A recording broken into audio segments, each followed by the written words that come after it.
Hello guys. I hope I am audible to all of you. Sorry for the delay. I was trying hard to reconnect and share my screen. So today, welcome to Geoscalar Academy, obviously. And today we'll learn about, today's class is about igneous petrology. But in this introductory class, we will not much learn about igneous petrology. Rather, we will talk some about some fundamental concepts which are essential to learn and understand about igneous petrology. Before starting, let's start to the start of our universe. Our universe started at 13.8 billion years ago at Big Bang. So what is Big Bang? So all the masses and the energy of the universe was considered as a single point, which was called as singularity. Singularity. And this singularity, and there is a big bang happen. Something big bang happen, and after that, all those things, the matter and the energy starts expanding rapidly. Guys किसी को कुछ को problem हो रहा है तो बोल सकते हो, मैं हिंदी में भी बोल सकता हूँ. ठीक है? इज इंग्लिश गुड और will stock in Hindi? Please let me know. So big bang जो हुआ वो 13.8 years बिलियन ईयर्स बाद हुआ, बिलियन ईयर्स पहले हुआ. So after that the whole of the universe starts expanding.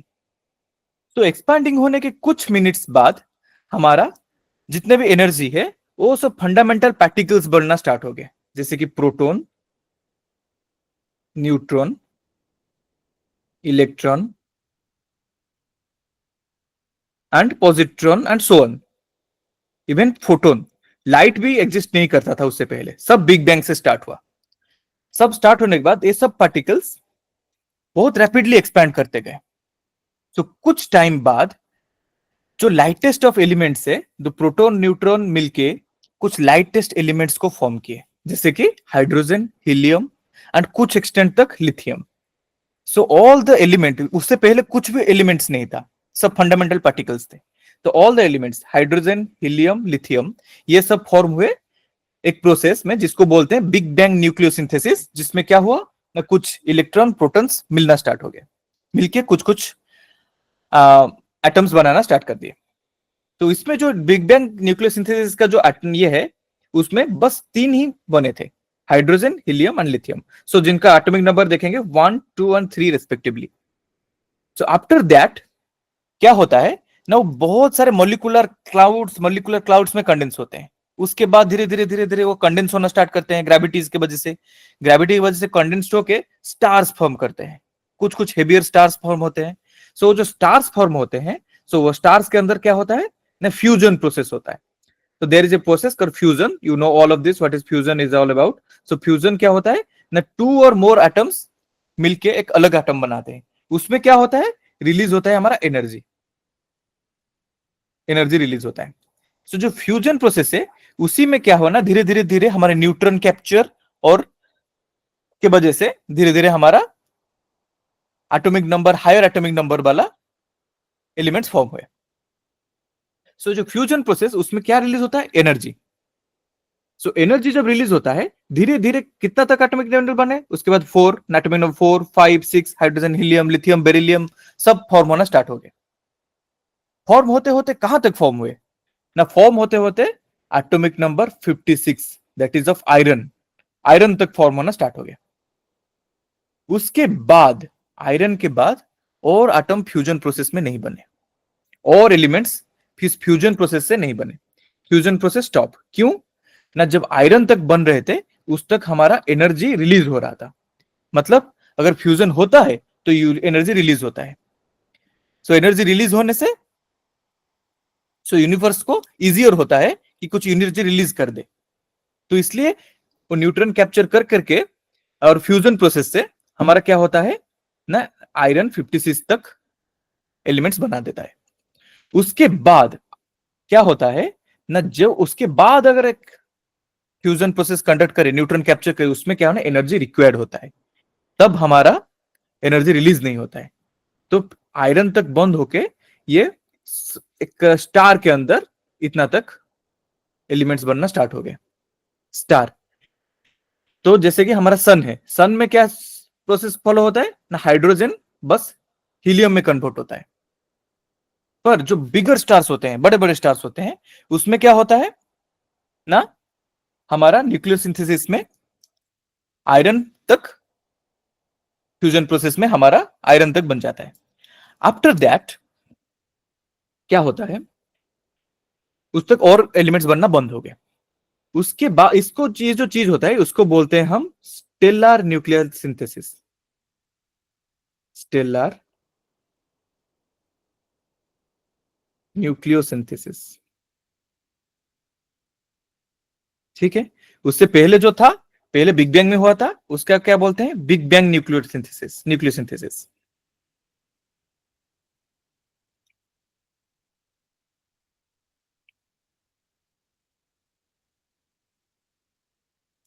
बस ये पहला हुआ, उसके बाद हुआ हमारा स्टेलर न्यूक्लियर सिंथेसिस। यहां तक क्या हुआ ना, हमारा एटॉमिक नंबर 3 तक बनना स्टार्ट हुए थे। उसके बाद एटॉमिक नंबर 1 से नहीं, 1 तो पहले से था, 2 से, 2 से हमारा 56 तक बने स्टेलर न्यूक्लियर सिंथेसिस से। उसके बाद ये बनना बंद हो गया। उसके बाद जो हाई एनर्जी चाहिए वो कहां से मिला, वो हमें मिला सुपरनोवा से। व्हाट इज सुपरनोवा, एनीबॉडी, किसी को पता है सुपरनोवा क्या है? Okay, leave it, I will tell you. Supernova एक लार्ज स्केल बड़ा सा स्टार में जब वो कोलैप्स करता है, ग्रेविटी की वजह से कोलैप्स कर जाता है, ग्रेविटी की वजह से या फिर कुछ रिएक्शन की वजह से कोलैप्स कर जाता है, तो रैपिड बहुत ज्यादा एनर्जी रिलीज होता है, बहुत ज्यादा एनर्जी रिलीज होता है, जिसको हम करते हैं सुपरनोवा।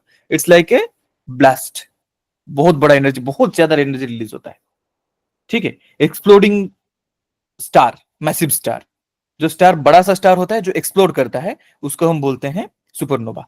जो हाई एनर्जी होता है उसी का डिमांड फुलफिल हो जाता है फर्दर न्यूक्लियर सिंथेसिस में। जो आयरन से हेवियर जो न्यूक्लियस होते हैं, तो उसको बनाने में क्या होता है ना, सुपरनोवा का एनर्जी जरूरत होता है। इसके वजह से क्या होता है, जो एलिमेंट्स जिसका हायर मास है, हेवियर है, वो क्या होते हैं, इसमें फॉर्म होते हैं। जैसे कि आयरन, सॉरी, आयरन बोल रहा हूं, गोल्ड, सिल्वर, या फिर यूरेनियम, लेड, ये सब बनना स्टार्ट हो जाते हैं, ठीक है। तो ये सब बनते हैं कहां पे, सुपरनोवा में। फिर ये जो प्रोसेस है कंटिन्यूअसली चला बहुत सालों तक, बिलियंस ऑफ ईयर्स। ये चलने के बाद क्या होता है ना, एक स्टार बनता है, स्टार कोलैप्स करता है, एक स्टार बनता है, स्टार कोलैप्स करता है, फिर एक सुपरनोवा बनता है, फिर कोलैप्स करता है। तो ये सब बनता रहा। सो ये सब बन के क्या कहते हैं ना, सब कोलैप्स करके हमारा जो यूनिवर्स में चलते ही रहते हैं।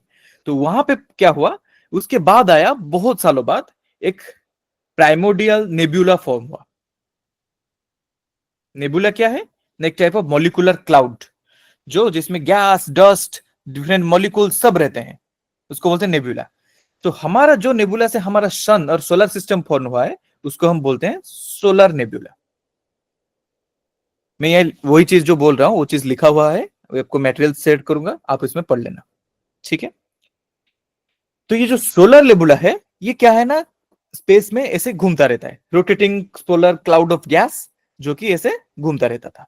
तो उसी में कुछ सालों बाद, अराउंड 4.56 बिलियन ईयर्स एगो, हमारा क्या हुआ, ये धीरे धीरे ये करने लगा, धीरे धीरे धीरे ये ज्वाइन होने लगा, धीरे धीरे ये पास आने लगे।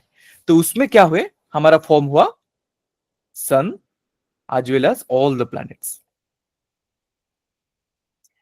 तो एक चीज तो आप बता सकते हैं, कौन सा वाला पहले फॉर्म हुआ, सन पहले फॉर्म हुआ या प्लैनेट्स पहले फॉर्म हुआ, anybody? Sun.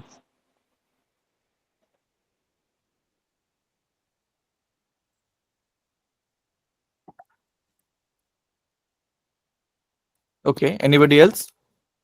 Thank you Ankit. सन।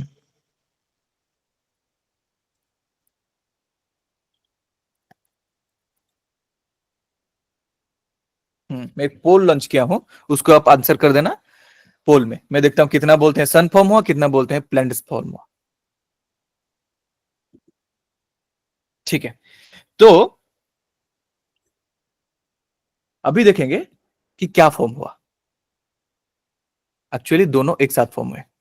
तो धीरे धीरे जब भी सारे मॉलिक्यूलर क्लाउड्स, एक मैं फ्रेश पेज में लेता हूं, जब भी सारे मॉलिक्यूलर क्लाउड्स एक ही जगह पे कंसेंट्रेट होते हैं, तो कुछ जगह पे, सेंटर जगह पे हमारा कुछ क्लाउड्स कंडेंसेट हो गए, जो हो गया सन। और धीरे धीरे बाकी साउंड कंडेंस होते रहते, उसको कहते हैं प्लैनेट्स। तो दोनों एक ही साथ फॉर्म हुए थे, ऐसा नहीं कि कोई आगे का हो रहा था कोई पीछे हो रहा था। ठीक है, दोनों, हाँ, दोनों अलग अलग शेप में थे, अलग अलग शेप में थे, अलग अलग फेज में थे, पर दोनों एक साथ फॉर्म हुए थे। ठीक है, ओके। सो कैसे पता चला कि ये दोनों 4.56 ईयर बिलियन ईयर्स पहले फॉर्म हुए हैं? तो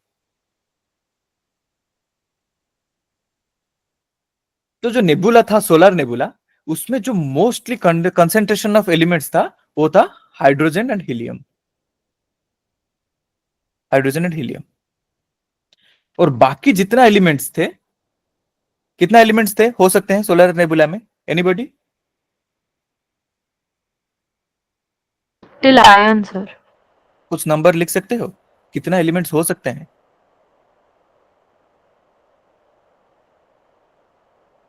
सोलर नेबुला में? 26। Thank you Pooja, sorry Amrita Pooja. Okay, नहीं, हम जितने भी एलिमेंट्स देखते हैं, एलिमेंट्स थे सोलर नेबुला में। जितने भी एलिमेंट्स थे, सारे के सारे एलिमेंट्स सोलर नेबुला में प्रेजेंट थे।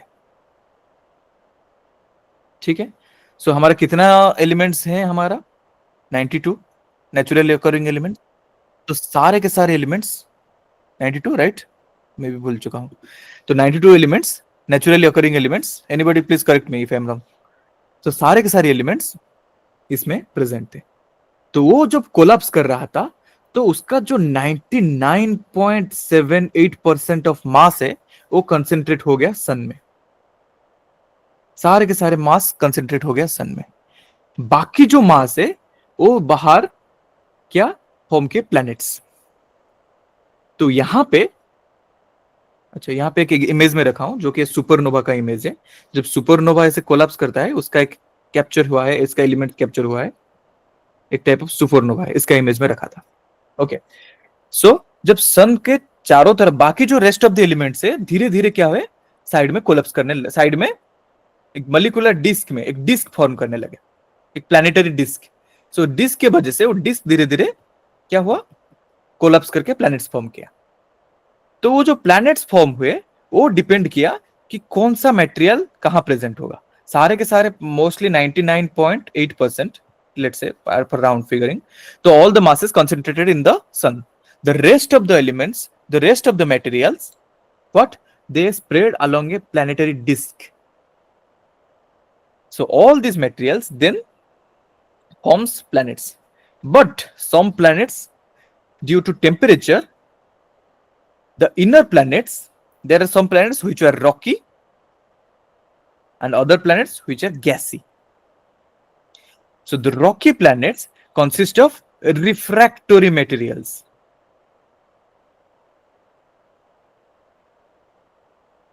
Refractory materials, materials whose let's say whose melting points are too high.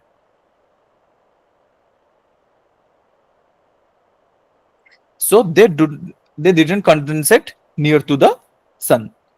So all those planets which consist of volatile materials, they condensate, they accreted away from the sun, and they are bigger in size. Okay, so जितना भी हमारा materials थे, जो हमारा Rocky planets, वो क्या है ना, हमारा सन के पास फॉर्म हुए। सन के पास हमारा वो धीरे धीरे एक्रेट करने लगे, पर सन से जो दूर थे वो वोलेटाइल मटेरियल्स में थे। पर जो सन का जो मेन कंपोजिशन है हाइड्रोजन हीलियम, उसको हटा देंगे तो उसमें भी बाकी हमारा जितना भी एलिमेंट्स है, 92 एलिमेंट्स, सारे के सारे प्रेजेंट है। ठीक है, वो बहुत कम है, पर जितना है बहुत है, सफिशिएंट है। मोर देन, मतलब सारे प्लैनेट्स मिला दे तब भी, और 99.78% मास इधर ही कंडेंसेट हो गया है। ठीक है, तो सन, तो अगर कोई पूछे तो सन में कितना एलिमेंट्स है, तो क्या आंसर होगा? सारे के सारे। सन में जितना एलिमेंट्स आप अर्थ में देख रहे हैं, जितना मार्स में, जितना जुपिटर में, जितना भी एलिमेंट्स हम आज तक नेचुरली देखे हैं, सारे के सारे सन में प्रेजेंट है। ठीक है, हाँ, सबसे ज्यादा है हाइड्रोजन एंड हीलियम। तो अगर जो नॉन वोलाटाइल कॉन्स्टिट्यूएंट से सोलर सिस्टम का, उसको हम एक प्लॉट करेंगे, एलिमेंटल अबंडेंस अगर हम उसको प्लॉट करेंगे सोलर सिस्टम में और हमारा अर्थ में, वो एक स्ट्रेट लाइन में आएंगे। ठीक है, तो अगर इसमें जाम और गेट दोनों स्टूडेंट्स हैं, so I will go little bit slow, so I hope you are, किसी को अगर कुछ प्रॉब्लम होता है तो प्लीज मुझे नोटिफाई कीजिए। ठीक है, रेज हैंड है, कुछ भी कीजिए, मुझे पता चल जाएगा। ओके, सो अगर उसको हम एक ही एबुंडेंस को प्लॉट करेंगे तो ऑलमोस्ट एक ही लाइन में आएगा। उसमें कौन आउट ऑफ रहेंगे? जितना वोलाटाइल एलिमेंट्स है, ठीक है, तो ये थोड़ा बाहर रहेंगे। इससे पहले और एक चीज जानते हैं, तो अर्थ का कंपोजिशन ऐसा है, या फिर हमारा अर्थ कब फॉर्म हुआ, सोलर सिस्टम कब फॉर्म हुआ, ये कैसे पता चला? किसको किस तरह से हम पता किए होंगे? एनीबॉडी? सो यहीं पे आता है एक तरह का मेटियोराइट। तो मेटियोराइट क्या होता है?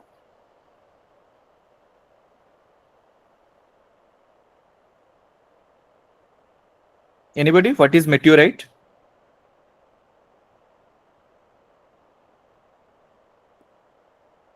Hello, olivine pyroxene amphibolite. Welcome to the class.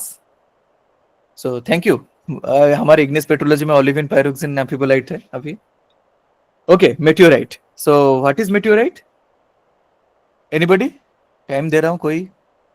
Okay, सो अर्थ के अंदर जो बाहर के ऑब्जेक्ट्स अर्थ के ग्रेविटेशनल पुल के वजह से अंदर एंटर किए हैं, उसको हम बोलते हैं मेटियोराइट्स।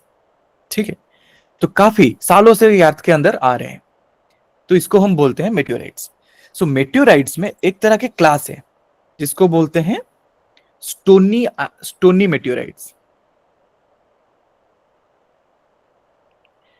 और एक तरह का है आयरन मेटियोराइट्स,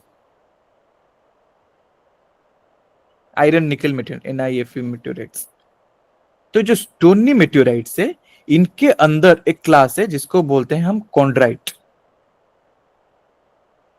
तो ये यहां पे इंपॉर्टेंट हो जाता है। कॉन्ड्राइट क्या है ना? एक तरह का stony meteorite that is form of undifferentiated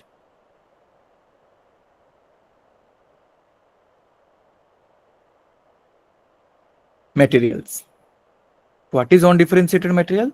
जब हमारा नेबुला, सोलर नेबुला फॉर्म हुआ था, उसका इनिशियल फेज में कुछ कुछ चीजें सॉलिडिफाई हो गए थे, कुछ कुछ रिफ्रैक्टरी चीजें सॉलिडिफाई हो गए थे, तो वही चीजें कंडेंट होते हैं इस मेटियोराइट्स में। तो इसको हम बोलते हैं कॉन्ड्राइट। और कॉन्ड्राइट वही नहीं, उसके अंदर एक जो छोटा छोटा स्पीयर जैसा चीज होते हैं, उसको हम बोलते हैं कॉन्ड्रियूल्स। और उसके अंदर एक एक छोटा छोटा इंक्लूजन रहते हैं। वही inclusions believe to be the first material solidify in the solar nebula.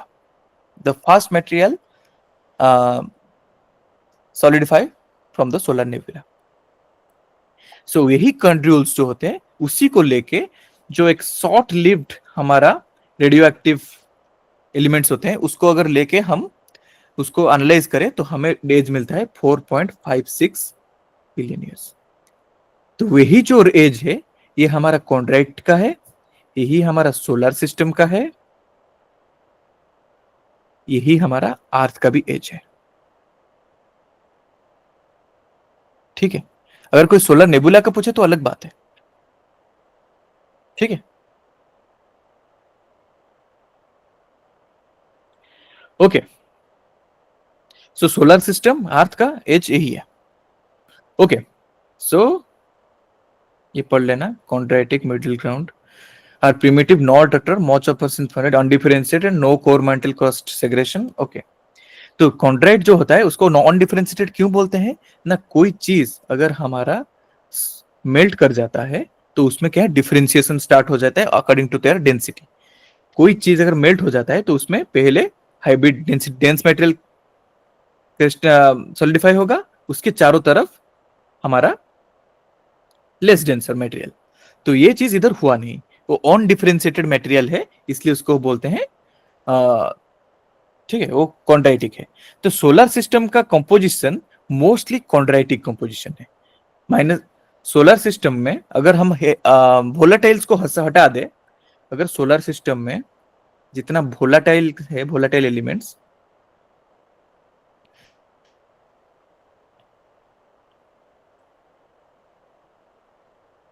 उनको हटा दें तो उनका जो कंपोजिशन है वो हो जाएगा कॉन्ड्राइटिक।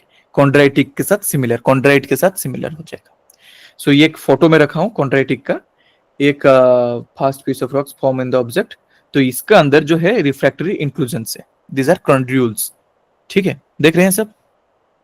सो दीज आर कॉन्ड्रियूल्स एंड इसके अंदर रिफ्रैक्टरी एलिमेंट्स है। सो इसके अंदर जिसके वजह से these are believe to the primitive तो material from the solar system. तो इसमें जो रिफ्रैक्टरी मटेरियल है वो किसमें फॉर्म है ना, mostly calcium, aluminium and titanium. ठीक है, these are the inclusions, calcium, titanium और एल्यूमिनियम इंक्लूजन्स, जिससे हमें एज मिला है कि सोलर सिस्टम का 4.567 बिलियन ईयर्स। ओके, मैं अब तक जो पढ़ा हूं, किसी को कुछ डाउट है? जिसका डाउट है हैंड रेज कर सकते हैं। ओके, सो उसके बाद okay Amrita.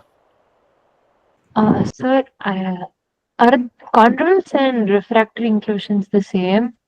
Okay, let's complete the class and then we will discuss the doubt. Is it okay? आप नोट Yes, करके sir. रखिए, बताना लास्ट में। Sure, okay, sir. Yes. So उसके बाद क्या होता है ना, सारे मटेरियल्स फॉर्म होते हैं, अर्थ फॉर्म हो गया। उसके बाद क्या होता है ना, धीरे धीरे धीरे धीरे हमारा अर्थ क्या होता है ना, एक अर्थ का साइड में एक कुछ मटेरियल्स थे जो कि नॉन रिफ्लेक्टिव थे, रिफ्रैक्टिव जो कि रिफ्रैक्टिव थे। धीरे धीरे वो फॉर्म होना स्टार्ट किए। कुछ कुछ वोलेटाइल्स थे वो भी फॉर्म होना स्टार्ट किए। धीरे धीरे क्या हुआ ना, ये अर्थ एक फुल फेज में आ गया। उसके बाद एक बड़ा सा इवेंट होता है जो कि हमारा फॉर्मेशन ऑफ मून।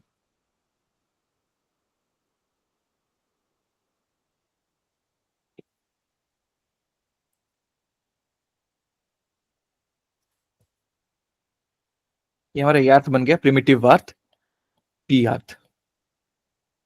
उसके बाद यहां पे एक बड़ा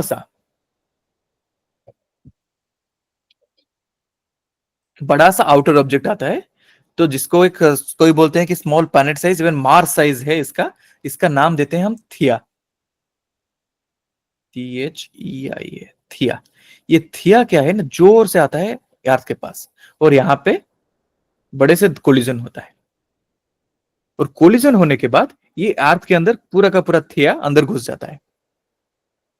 और घुसने के बाद क्या होता है, बड़ा सा dust and all those materials eject out from the earth. Eject होके धीरे धीरे क्या करते हैं ना, ये अर्थ के चारों तरफ घूमने लगते हैं। ठीक है, तो यही जो मटेरियल है धीरे धीरे क्या होता है ना, ये एक्रीट करके यहां बना देते हैं मून। तो मून कहीं दूसरे जगह फॉर्म नहीं हुआ था, वो अर्थ के मटेरियल से ही बना है। ठीक है, अर्थ का जो चीजें हैं, अर्थ बनने के बाद यहां से धक्का मुक्की हुआ, एक थिया के धक्का हुआ, तो धीरे धीरे यहां से मटेरियल इजेक्ट हो गए, तो यहां से फॉर्म हुआ मून। ठीक है, तो मून जिस फॉर्म होता है उसके बारे में हम बाद में पढ़ेंगे कि उसका कंपोजिशन कैसे अलग है आज से। ठीक है, सो उसके बाद देखते हैं अर्थ हमारा मेल्ट कैसे किया, हाउ अर्थ इज मोल्टन। तो सारे सारे चीजें आके एक्रीशन फेज होके अर्थ बन गया। अर्थ बनने के बाद यहाँ पे क्या होता है ना, एक एक्रीशनरी हीट होते हैं। जैसे स्मॉल स्मॉल पार्टिकल्स पास में आते हैं तो यहाँ पे हीट जनरेट होता है, इसको बोलते हैं एक्रीशनरी हीट। क्यों? दे पोटेंशियल एनर्जी लूज करते हैं, पोटेंशियल एनर्जी पास आके हीट में कन्वर्ट होता है।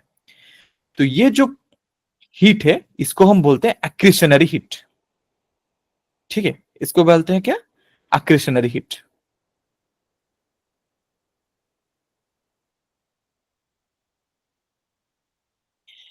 तो हमारा तीन तरह के हीट्स आते हैं मोस्टली। एक होता है एक्रीशनरी हीट, जितना इतना एक्रीशन के टाइम में जितना मटेरियल्स थे वो पास आते हैं तो हीट बनाते हैं। दूसरा क्या है ना, अर्थ में बहुत सारे रेडियो एक्टिव मटेरियल्स है, that is uranium, thorium and others. तो ये जब रेडियो एक्टिव डिके करते हैं वो भी अर्थ को हीट देता है।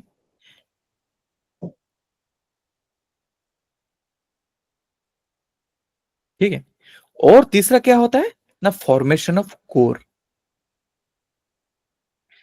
जब धीरे धीरे अर्थ का क्या होता है ना, मोल्टन होता है, उसके अंदर जो आयरन और निकेल है वो धीरे धीरे क्या होता है ना, अंदर डिफरेंशिएट होना स्टार्ट करते हैं, धीरे धीरे ऊपर से नीचे तक जाना स्टार्ट करते हैं,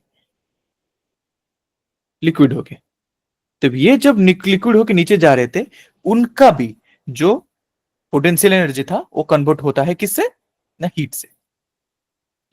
तो अर्थ को मेल्ट करने के लिए सफिशिएंट था। अर्थ मेल्ट हो गया, उसके वजह से फिर से क्या होता है ना, हमारा अर्थ का प्रोसेस स्टार्ट होता है, डिफरेंशिएशन ऑफ अर्थ, जिसमें हमारा अर्थ का डिफरेंट मटेरियल डिफरेंट जगह पे जाना स्टार्ट कर दिया।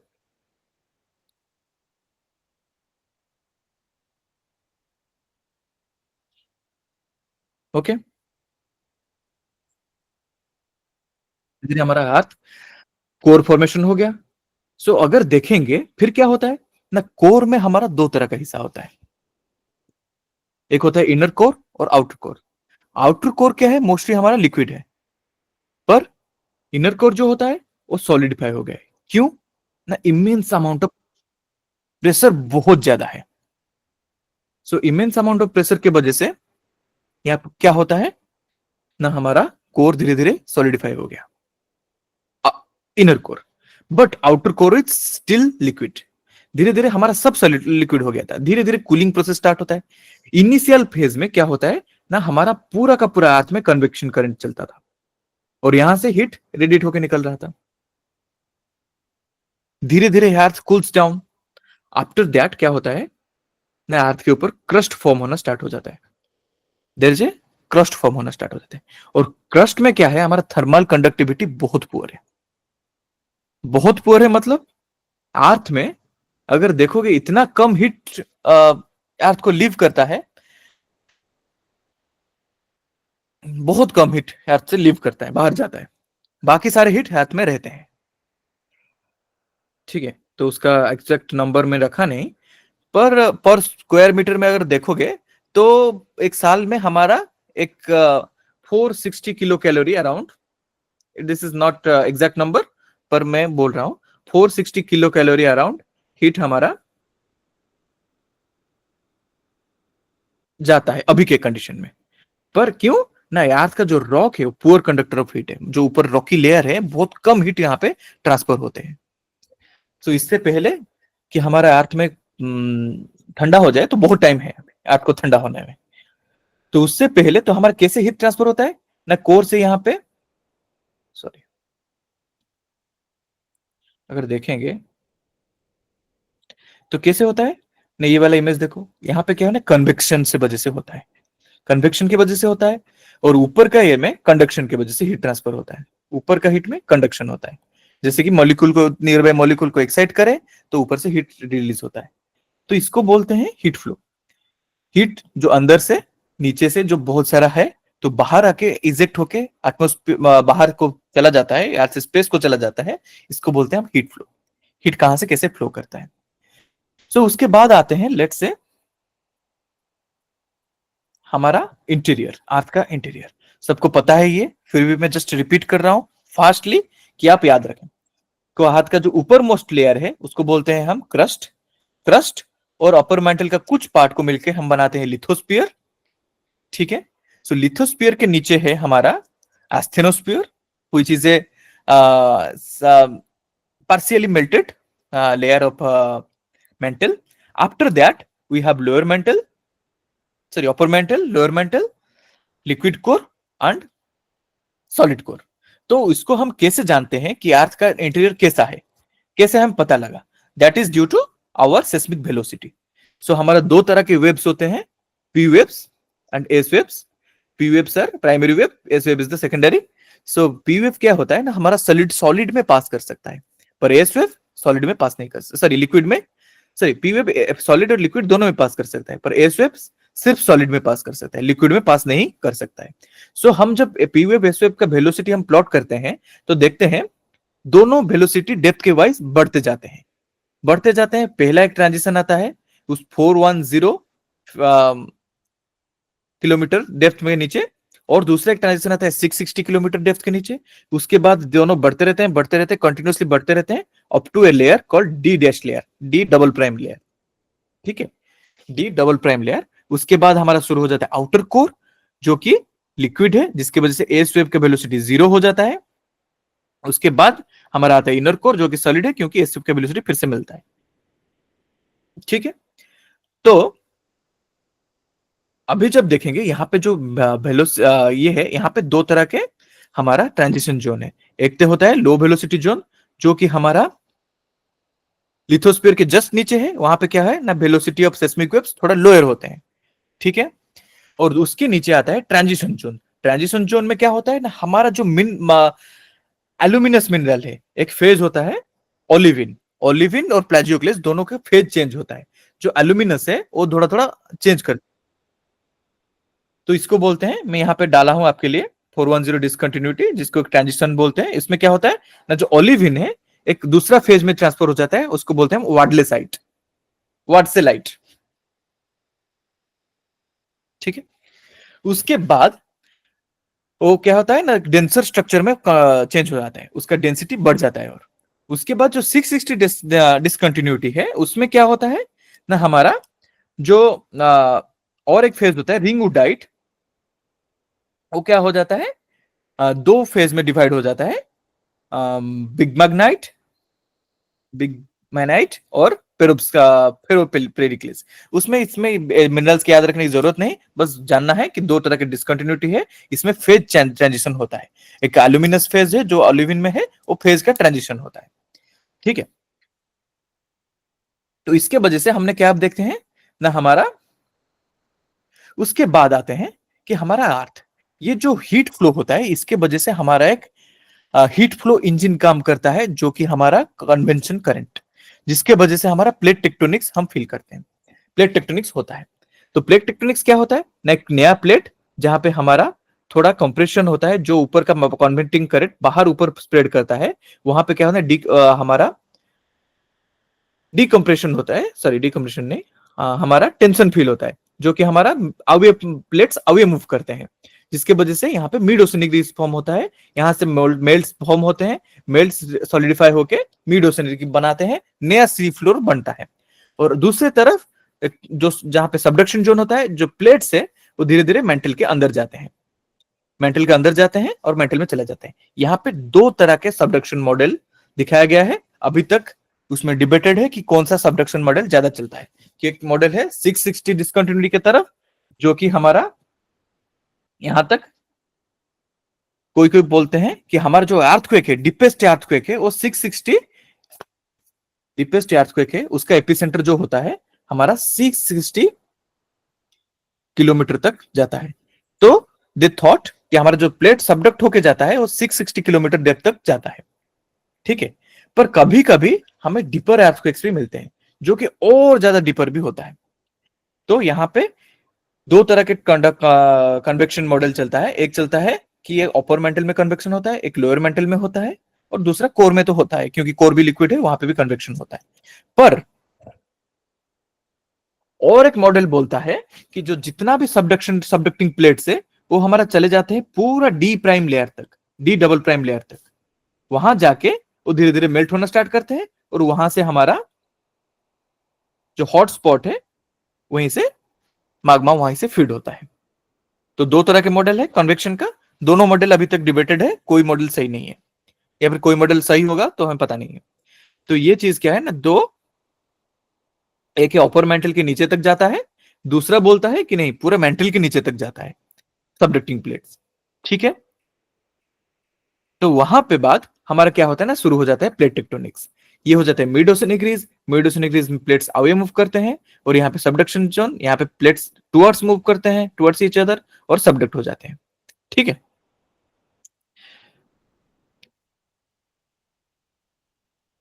Okay, So these areas, the plate boundaries, are the factory for generation of igneous rocks. तो igneous rock factory कहां कहां igneous rock फॉर्म होते हैं? ओके उससे पहले आते हैं igneous rock क्या होता है। ये सबको पता है, I assume you are all students of geology and जिन्होंने पढ़ चुके हैं igneous rock अपने अपने रेस्पेक्टिव क्लासेस में। सो igneous rock क्या है ना? Rocks they are for crystallize और formed by solidification of molten materials. So what is this molten materials? So mostly molten materials have two types. One is lava, another is magma. So what is lava and magma? So so there are two things. Lava is the practical experience we have seen, practical thing. ना क्या ना लावा वोल्कानो से बाहर आता है, वोल्कानो से जो बाहर आते हैं लिक्विड रॉक, उसको हम लावा, आज तक हम लावा को ही देखे हैं। माग्मा किसी ने कोई ने देखा नहीं कि माग्मा कहीं पे है। हम एक अजम्पशन लेके चलते हैं, अगर ये रॉक, ये मोल्टन रॉक वोल्कानो से बाहर आ रहा है तो अंदर कहीं भी हमारा मोल्टन मटेरियल्स होगा। तो दैट्स एन अजम्पशन, अजम्पशन नहीं, हालांकि हमें मैग्मा चैम्बर्स का सॉलिडिफिकेशन मिला है, but that A theoretical concept. Theoretical concept क्या है ना? मैग्मा थ्योरी में है, पर प्रैक्टिकल में हमारा है लावा। लावा को हमने देखे हैं, मोल्टेन मटेरियल फॉर्म हुआ है। तो पहले जब जियोलॉजी डेवलप नहीं हुआ था, लोग मानने में भी तैयार नहीं थे कि कुछ मोल्टेन मटेरियल से हमारा फॉर्म हुआ है। और कुछ कुछ लोग मानते थे जो वोल्कानो के पास रहते थे कि नहीं वोल्कानो से बना है, कुछ कुछ चीज बने हैं। एक रॉक है बेसोल्ट, बेसोल्ट को लेके काफी डिबेट हुआ है कि कोई कोई बोले हैं कि नहीं ये, कोई कोई बोलते हैं ये किसी और तरह से बना है, कोई कोई बोलते हैं नहीं ये सॉलिडिफिकेशन ऑफ मोल्टेन मटेरियल से बना है। Even the magma, the word itself is coined from Latin word which means paste. तो इन्होंने क्या सोचा था कि बासाल्ट जो है समंदर के नीचे बना है ऑब्वियसली, पर that's due to some kind of paste, some kind of paste solidify होके बासाल्ट बन गया, क्योंकि वहां पे फ्लो स्ट्रक्चर मिलता था, ये स्ट्रक्चर मिलता था, तो बोलते हैं कुछ पेस्ट जैसा मटेरियल था, बासाल्ट बन गया, बना दिया। पर वो सब धीरे धीरे धीरे धीरे इरोड हो गया, पर वो जो वर्ड माग्मा इटसेल्फ कॉइन हो गया कि नहीं मोल्टेन मटेरियल जो कि अर्थ के अंदर है, उसको हम बोलते हैं माग्मा। तो माग्मा कहां फॉर्म होता है ये हम पढ़ेंगे हमारा सब्सिक्वेंट क्लास में, माग्मा कहां फॉर्म्स होते हैं। सो माग्मा फॉर्म होने के लिए 3-4 जगह इंपॉर्टेंट है। कहां पे ना? एक तो है मोस्ट ऑब्वियस मिड ओशनिक रीज, ठीक है, मिड ओशनिक रीज। दूसरा जहां पे सबडक्शन होता है, सबडक्टिंग प्लेट से, ठीक है, सबडक्टिंग प्लेट से यहां पे कुछ कुछ मटेरियल्स रिलीज होते हैं, वोलाटाइल्स, मोस्टली वाटर रिलीज होता है, जिसकी वजह से यहाँ का टेम्परेचर ड्रॉप हो जाता है, इसका मेल्टिंग पॉइंट ड्रॉप हो जाता है, सॉरी टेम्परेचर नहीं, मेल्टिंग पॉइंट ड्रॉप हो जाता है। यहाँ पे इसका रॉक मेल्ट कर जाता है, ऊपर ऊपर भर के माग्मा निकलता है, और ये आग्मा बनाता है क्या? आइलैंड आर्क्स, आइलैंड आर्क या फिर कॉन्टिनेंटल वोल्केनिक चेन बनाता है सबडक्टिंग प्लेट की वजह से, ठीक है। और तीसरा जो है हॉटस्पॉट,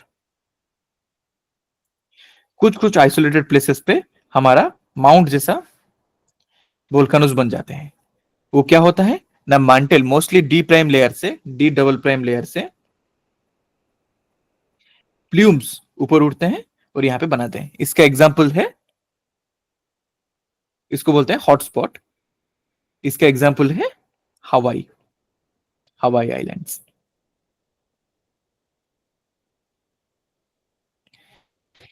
ठीक है।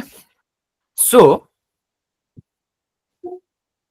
इसके वजह से हमारा प्लेट टेक्टोनिक्स वर्क करता है हमारा दिस हीट इंजन के वजह से, और जिसके वजह से हमारा रॉक फॉर्मेशन स्टार्ट हो जाता है और रॉक फॉर्म होता है, इग्नियस रॉक फॉर्म्स होता है इस प्रोसेस में। ये जो प्रोसेस है इसको हम नेक्स्ट चैप्टर में डिटेल्स में पढ़ेंगे। तो इग्नियस रॉक जो मैग्मा हमारा फॉर्म होता है, दैट इज, मैं कुछ कुछ वर्ड्स बता देता हूं जिसको आप ध्यान में रखना नेक्स्ट क्लास के लिए, जिसको हम बोलते हैं पार्शियल मेल्टिंग। पार्शियल मेल्टिंग की वजह से हमारा मैग्मा फॉर्म होता है। तो पार्शियल मेल्टिंग क्या है ना? किसी भी चीज को पार्शियली मेल्ट करना, आधा मेल्ट करके छोड़ देना, किसी भी चीज को हीट दो और आधा मेल्ट करके छोड़ दो, उसको बोलते हैं पार्शियल मेल्टिंग। अच्छा, आधा मेल्ट करके हम क्यों छोड़ते हैं? कि नेचर में बस पार्शियल मेल्टिंग ही होता है। क्यों आधा हीट करके छोड़ते हैं? क्योंकि नेचर में सफिशिएंट हीट नहीं है।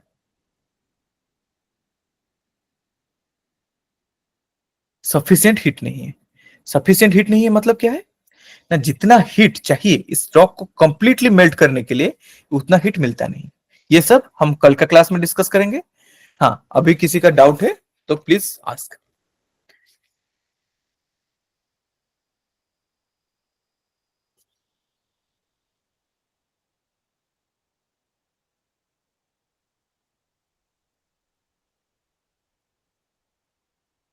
ओके, ठीक है, मैं समझता हूँ आप लोगों का डाउट है जो है, थोड़ा ओवरवेलमिंग है, ज्यादा क्लास हो जाएगा। तो आप लोग आराम से मुझे पर्सनली मैसेज करके, सॉरी टेलीग्राम ग्रुप में मैसेज करके, टेलीग्राम ग्रुप या टेलीग्राम का नंबर में मैसेज करके हमसे पूछ सकते हो। Why inclusions known as refractory inclusions.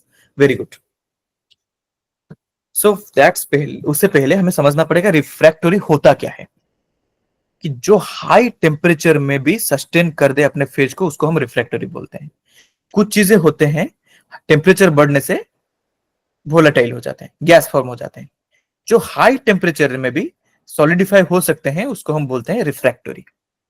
ठीक है, जब नेबुला फॉर्म था, जब हमारा सोलर नेबुला था, उसका टेम्परेचर बहुत ज्यादा था। उसी टाइम में सारे एलिमेंट्स हमारा सॉलिडिफाई नहीं हो सकते थे। जो कुछ कुछ एलिमेंट्स जिसको बोलते हैं रिफ्रैक्टरी इंडेक्स बोलते हैं, सॉरी वोलाटिलिटी बोलते हैं, जिसका कम वोलाटिलिटी है वो सॉलिडिफाई होते हैं। वोलाटिलिटी जिसका कम है वही सॉलिडिफाई हुए थे। तो इसीलिए इसको रिफ्रैक्टरी इंडेक्स बोलते हैं, क्योंकि रिफ्रैक्टरी इंक्लूजन्स बोलते हैं, क्योंकि रिफ्रैक्टरी मटेरियल से बना है जो कि हाई टेम्परेचर को सस्टेन कर सकते हैं। ठीक है, काफी जगह पे तुम रिफ्रैक्टरी मिनरल्स के बारे में सुने हो। Refractory term is related to temperature, जो हाई टेम्परेचर को सस्टेन कर सकते हैं। Okay, very good question Sudhanshu. Okay, next class से हम पढ़ेंगे partial melting of the rocks. Okay, next we'll shift to partial melting of the rocks and then we'll move on to phase diagram. Jam students, any jam students here जिसको कुछ problem हुआ है? Anybody? Okay, ठीक है, thank you so much for waiting for me initially, and thank you, you are very interested and so many people attended the quiz and so many people answered everything. Okay, thank you so much. My voice is clear, right? Am I audible to all of you? Okay, thank you. Thank you so much. Amrita, you had some doubt. You can ask now if possible. Or else you can message us as you wish. It's up to you.